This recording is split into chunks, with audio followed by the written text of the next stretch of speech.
Hello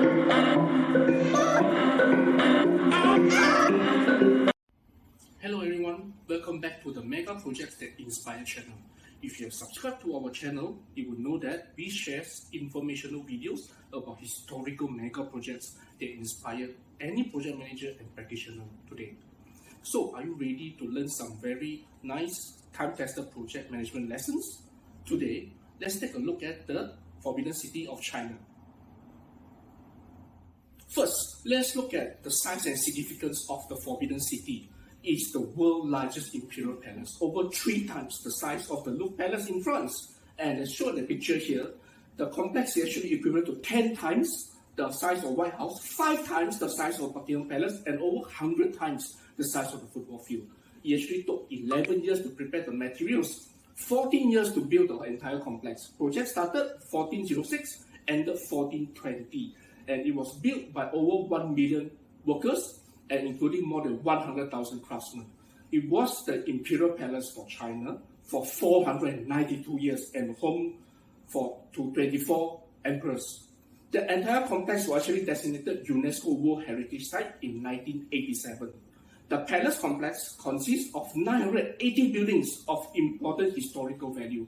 It is actually mentioned that the market value now is estimated to be USD 70 billion. And this makes it the most expensive real estate in the world. Have you ever wondered who actually designed and built Forbidden City? The architect, designer, and project lead whom directly responsible was Kuai Xiang. Kuai Xiang was regarded as a genius in his craftsmanship. He can draw identical dragons with both hands at the same time. When the emperor decided to build a new palace, he gathered all nations' craftsmen at Beijing. Among the craftsmen, Kuai Xiang's design drawing and construction plan captivated the emperor. He was ordered to begin the construction immediately.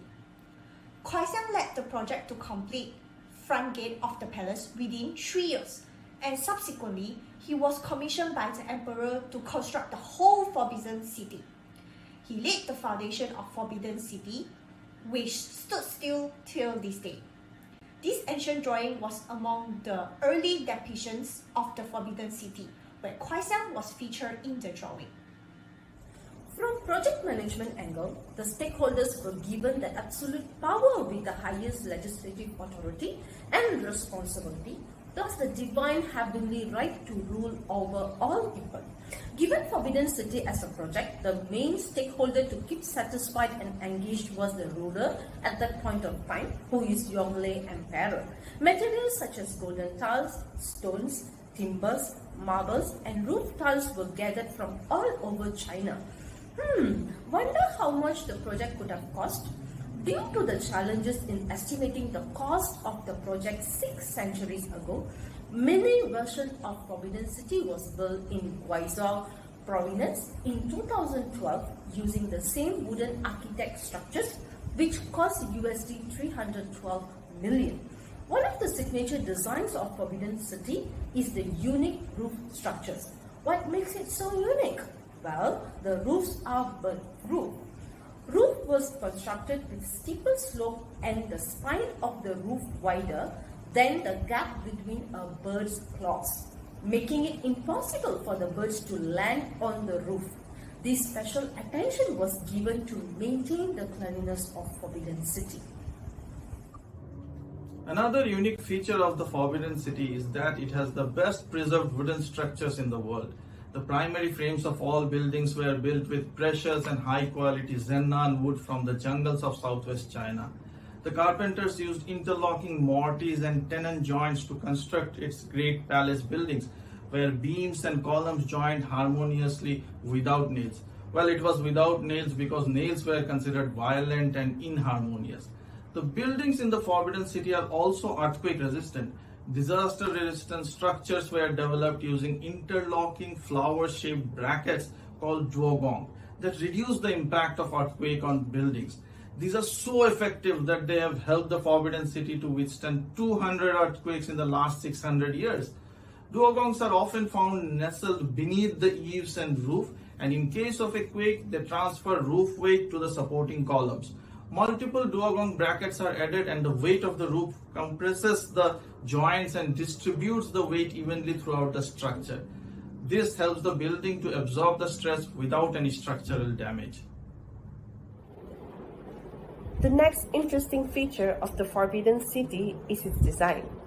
It is based on the auspicious number 9, which is known in the Chinese culture represents eternity, and it's mainly associated to symbol of Emperor's divine power. Being the biggest number in numerology, it is considered as the number of heavens. The gates of the city have 9 knobs in each row and column.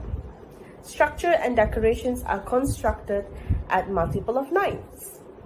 Forbidden City was redesigned to have 9,999.5 rooms. Half a room is missing to avoid upsetting the gods of heavens. Legend states that there were 10,000 houses in the Jade Emperor's heaven.